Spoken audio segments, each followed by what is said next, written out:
নমস্কার, TV9 বাংলা ডিজিটালে স্বাগত। আমি প্রীতম দে। এখন আবহাওয়া অনুষ্ঠানে আপনাদের আবহাওয়ার পূর্বাভাস দেব। আজকে সর্বনিম্ন তাপমাত্রা 15.1 ডিগ্রি সেলসিয়াস, স্বাভাবিকের থেকে 1 ডিগ্রি কম। আর সর্বোচ্চ তাপমাত্রা 25.0 ডিগ্রি সেলসিয়াস, যেটা স্বাভাবিকের থেকে 2 ডিগ্রি কম। আগামী 24 ঘন্টায়ও একই রকম থাকবে, 15তেই আটকে রয়েছে। মনে আছে আমার এবারে বেশ কিছুদিন 21-এ তাপমাত্রা আটকে ছিল, সর্বনিম্ন তাপমাত্রা মানে রাতের যে তাপমাত্রা সেটা 21-এ আটকে ছিল বহুদিন, তারপরে এদিক ওদিক হয়েছে। সেরকম এবারেও মনে হচ্ছে কোথাও গিয়ে সেই ট্রেনটাকে ফলো করে 15তে আটকে রয়েছে তাপমাত্রা।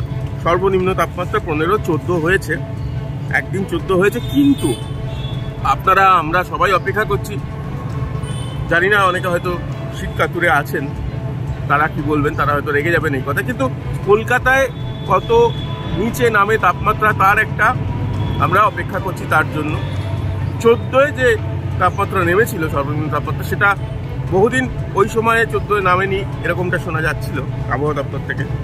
ঠিক সেরকমভাবেই সবাই বোধহয় অপেক্ষা করছেন কবে 10 ডিগ্রি বা তার নিচে, যদিও সেটা খুব একটা হয় না, তাপমাত্রা নামে, সেটার অপেক্ষা আমরা করছি। তবে এটা বলে রাখা ভালো যে ডিসেম্বরের 15 তারিখ থেকে যদি 15 ডিগ্রি বা তার নিচে তাপমাত্রা বেশ কিছুদিন অবস্থান করে থাকে, তাহলে সেটাকে জাঁকিয়ে শীত বা শীত বলা হয়। আবহাওয়া দপ্তরের পরিভাষায় যে শীত এসেছে এরকমটা বলা যায়, তারা জানিয়েছেন সেটা। ফলে এবারে সেদিক থেকে দেখতে গেলে যে শীতের কথা তারা বলবেন যে হ্যাঁ শীত পড়েছে এবং কতদিন থাকবে, তার একটা পূর্বাভাস দেবেন, এটাই স্বাভাবিক। এবং তারা হয়তো সেটা কিছুদিনের মধ্যেই দিতে চলেছেন। সামনেই বছর শেষের সময়, সে সময়টা ঠান্ডা বেশি থাকে। আরেকটা কথা, সর্বোচ্চ আকাশ পরিষ্কার থাকবে, সর্বোচ্চ আপেক্ষিক আর্দ্রতাও এখন কম, 90%। পশ্চিমী ঝঞ্ঝা সেরকম কিছু নেই। পশ্চিমী ঝঞ্ঝা থাকলে কিন্তু বাধা পায় শীত, উত্তরের হাওয়া বাধা পায়, আবার ঝঞ্ঝা কেটে যাওয়ার পর ঠান্ডা পড়ে, তাপমাত্রা নামে। এবারে সেরকম কিছু নেই, একটা অদ্ভুত স্টেবল কন্ডিশনে রয়েছে। 15 বা 14, কখনো 15 এরকমই থাকবে তাপমাত্রা। এর বেশি এখন আর হবে না। শীত তো পড়ে গেছে বলুন, যতই অফিসিয়ালি আমরা ভাবি না কেন যে কবে পড়বে, আবহাওয়া অফিস কবে ঘোষণা করবে, তবে শীত যে পড়ে গিয়েছে সেটা নিয়ে কোনো সন্দেহ নেই।